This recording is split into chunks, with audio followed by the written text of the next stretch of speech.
सुप्रभात बच्चों। अभी तक हमने हिंदी वर्णमाला माने ध्वनियों का एक समूह, उससे मिलकर बनने वाले यानी 2 ध्वनि, 3 ध्वनि और 4 ध्वनियों को मिलाकर जो शब्द बनते थे, हमने अभी तक उनका अभ्यास किया। अभी बहुत इंटरेस्टिंग बात यह है कि हिंदी भाषा जिसको हम बहुत समझते हैं, अरे कितना कठिन है, कितना, कुछ भी नहीं। आपने वर्णमाला के अक्षर सीखे ना, 4 प्रकार के अक्षर होते हैं, अलग अलग कैटेगरी होती है, संख्या होती है, ये सब हमने जाना।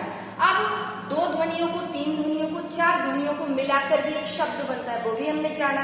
अब हम क्या करते हैं कि एक बहुत इंपॉर्टेंट, या कहना चाहिए कि बहुत बेस, आधारभूत जो इकाई होती है ना, कि व्यंजनों के साथ स्वर का उच्चारण जब हम कर पाते हैं, अर्थपूर्ण बात जब हम कर पाते हैं, तो वो शब्द बन जाते हैं, शब्द से भाषा बन जाती है, सिंपल। तो अब हम जानते हैं, बहुत धैर्य के साथ आप देखिएगा, सुनिएगा और समझने का, धीरे धीरे समझ आएगा कि पहले हमने क्या सीखा, बिना मात्रा वाले शब्द। अब मात्रा मीन्स क्या, आप ये जो आपको दिख रहा है ना, ये सारी आकृतियां, वो ध्वनियां, ये सब व्यंजन है, याद है ना आप लोगों को। तो ये व्यंजन मैंने बताया था कि टंग आप कितना भी मूव करें, लेकिन अगर उसके साथ स्वर नहीं होगा तो क्या आप बोल पाएंगे, क्या आप अपनी बात कह पाएंगे।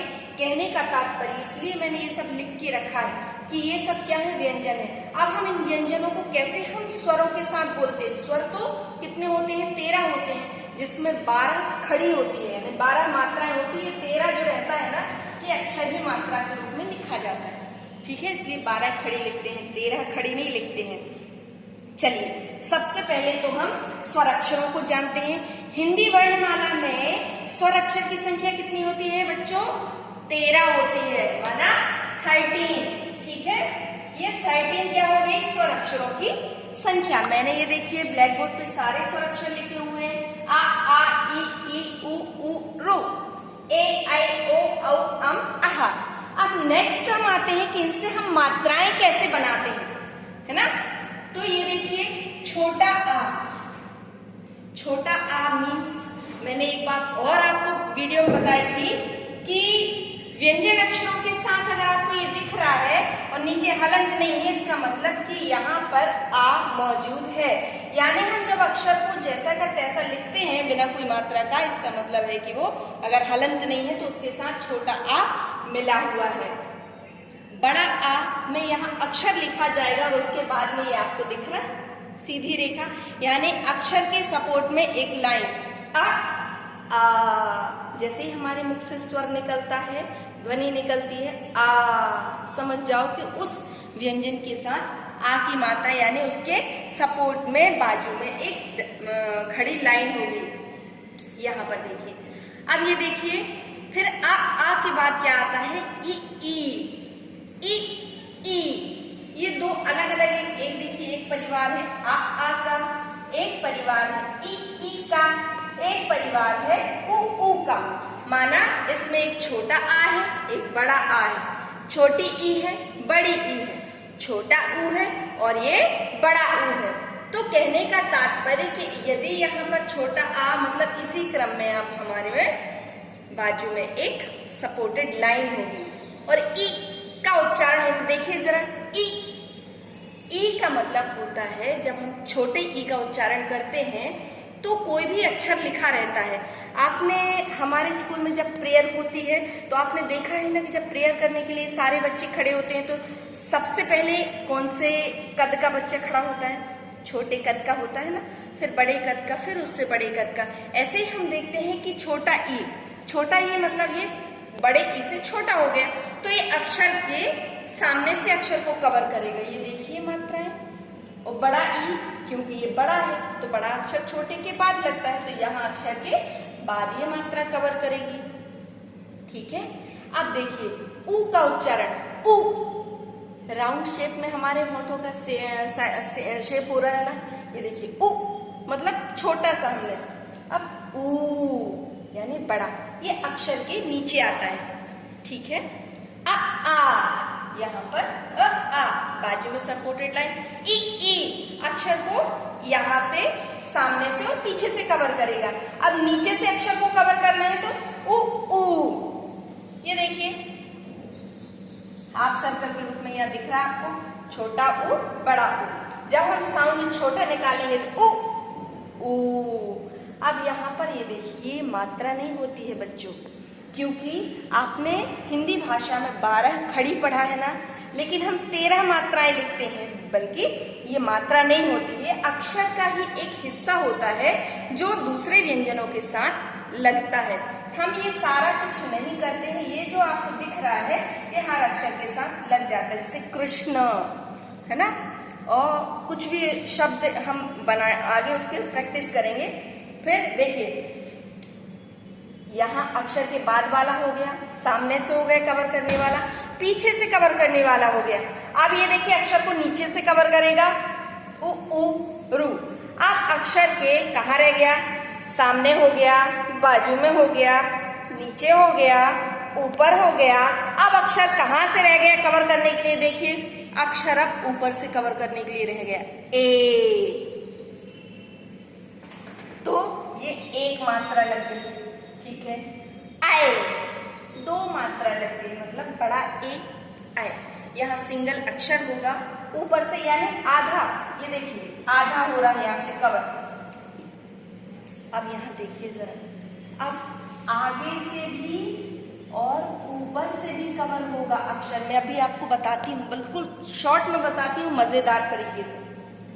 अब यहाँ पर फिर से एक लाइन, यानी अक्षर बाजू से भी कवर होगा और दीर्घ स्वर में भी कवर होगा, ये अम आह। अब मैं आपको बहुत इंटरेस्टिंग तरीके से पहले बताती हूँ। माना कि ये क्या हो गया, ये हो गया कोई अक्षर, चलिए हमने लिया ख, ठीक है। तो सबसे पहले तो ये आधा रहता है, फिर ये पहले आधा रहा, अब ये पूरा बना, मतलब पहले आएगा इस अक्षर में क्या, छोटा आ, ठीक है। क्या आएगा इसमें, छोटा आ। अब इस अक्षर को देखो, इसकी इसी अक्षर की कैसे बनेगी, सपोर्टिंग लाइन, बड़ा आ, ठीक है। पहले ये लाइन आई, जैसे कहते हैं ना एक बिंदु से बड़ा होता जाता है, बड़ा होता जाता है, बड़ा होता जाता है, अंत में बहुत बड़ा हो जाता है।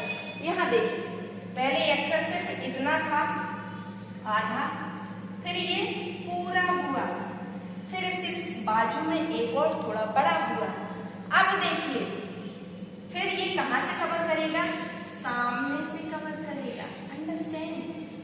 फिर ये कहाँ से कवर करेगा, फिर ये पीछे से कवर करेगा, पड़ेगी, ठीक है। अब कहाँ से कवर करेगा, नीचे से कवर करेगा, ओके। देन पूरा कवर करेगा, लास्ट। अभी ये इतना राउंड हुआ, अब कौन सा उच्चारण आता है, ए, ए आई, ठीक है। फिर यहाँ पर एक और आ आता है, ओ, औ, और फिर ये अम आह। कहने का तात्पर्य इससे आपकी 12 खड़ी का कोई मतलब नहीं है, लेकिन मैंने आपको ये बताने के लिए समझाने के लिए बताया है कि एक अक्षर की 12 खड़ी, मतलब 12 तरीके से इसका उच्चारण हुआ है बच्चों, हमारे कंठ के द्वारा। समझ में आया ना, ये कोई शब्द बना है और ना इसका कोई अर्थ है। मेरे कहने का मतलब है कि हमने एक बिंदु लिया था, एक छोटा सा व्यंजन लिया था, उसकी हम चरम तक पहुंचे, मतलब उस व्यंजन में हम कितने स्वरों का उपयोग करते हैं, इसी को हम कहते हैं 12 खड़ी। अब हम फट से देखते हैं। देखिए इसको मैंने इसलिए इस तरीके से बताया ताकि आपके दिमाग में ये हमेशा बना रहे। कोई भी चीज छोटी होती है और छोटे से बड़ी होती जाती है। आप भी जब पैदा हुए थे छोटे हुए थे, क्रमशः बड़े बड़े बड़े बड़े बड़े और बड़े होते जाएंगे। ऐसे ही एक अक्षर का जब विकास होता है, उसके साथ जब स्वर मिलते जाते हैं तब वह पूर्ण अक्षर बनता है। पूर्ण अक्षर 1 2 3 2 3 पूर्ण अक्षर मिलके फिर शब्दों का निर्माण करते हैं। अब हम देखते हैं, यहाँ पर देखिए आप लोगों ने व्यंजन अक्षर पढ़े थे ना, व्यंजन अक्षर आप देख रहे हैं आपको बोर्ड पर। अब इन व्यंजन में से चलिए का तो आपने हमेशा कई बार यूज किया है 12 खड़ी में, ठीक है। आज हम चलो करते हैं डा का यूज करते हैं, ओके, ठीक है। अब यहाँ पर देखिए बच्चों, डा प्रकट हो रहा है, अब और अच्छे से समझ में आने वाला है। ये आया डा, डा के साथ आ गया छोटा आ, फिर कुछ नहीं कर रही हूं मैं। ये देखिए, डा, डी, एक ही डा है, बस उसके साथ स्वर बदलते जा रहे हैं। डी, डी, डू, डू, ड्र, डे, डे, डो, डऊ, डम, और ये हो गया डहा। तो 12 खड़ी हमने खेल खेल में कैसे सीखी? हर एक चीज, हर एक व्यक्ति, लिविंग थिंग्स जो होती है ना, उसकी प्रकृति ही होती है। जो प्रकट होता है वो पूर्णता को प्राप्त करता ही है। हम मनुष्य भी, जैसे हम जब पैदा होते हैं तो हम लगातार, हमारा शरीर वृद्धि करता है, हमारा दिमाग वृद्धि करता है, ऐसे ही हर चीज में होता है ये। यहाँ पर भी देखिए, एक अक्षर है, मात्र व्यंजन हमने लिया, जिसके साथ एक स्वर आया, अक्षर वही है, और ये सारी की सारी जो मात्राएं आप दिख रही हैं, ये इसके स्वर है। जहां पर भी जिस स्वर की हमको आवश्यकता होगी, उस अक्षर के साथ हम उस स्वर का उपयोग करेंगे। ठीक है, तो ये मात्राओं को आपको ऐसे ही मैंने जो अभी बताया था, उस तरीके से हमको एक अक्षर को सारी मात्राएं कवर करती है। हमारा कंठ गोल है ना, तो इस कंठ से ही ध्वनि निकलती है, और यही ध्वनियां जो है, ये 12 ध्वनियां हैं, जो 33 व्यंजन और बाकी के संयुक्त अक्षर और अन्य अक्षरों को मिलाकर जो है ना, तो क्या बनाती है? शब्द बनाती है, नए नए शब्दों का निर्माण करती है, नई नई ध्वनियों का निर्माण करती है। तो बहुत पते की बात हमने आज खेल खेल में सीखी। और कभी भी जो है ना, मैं ये चाहती हूँ कि बच्चे जो है ना, क्या नया नया तरीका ईजाद करो। कैसे बनी होगी भाषा? जब पहला आदि मानव इस संसार में आया होगा, तब उसने कैसे आवाज निकाली होगी, है ना? मोगली पिक्चर देखो ना, अब वो अपने आप में तो कुछ बोलने का अभ्यास करता है, लेकिन वो क्या, फिर वो धीरे धीरे धीरे शब्दों का आविष्कार होते होते वर्णमाला बनी, फिर स्वर और वर्णमालाओं को मिलाकर ये हिंदी भाषा का विकास हुआ।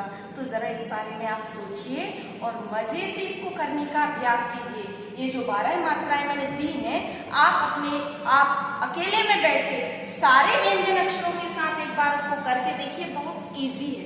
उसका उच्चारण करिए, हर अक्षर के साथ उसका उच्चारण। जैसे यहाँ डा हो गया, यदि हम खा लेंगे तो खा खा खी खी, गा लेंगे तो गा गा गी गी, घा घा घी घी, बस अक्षर के साथ ही स्वर लग जाएंगे।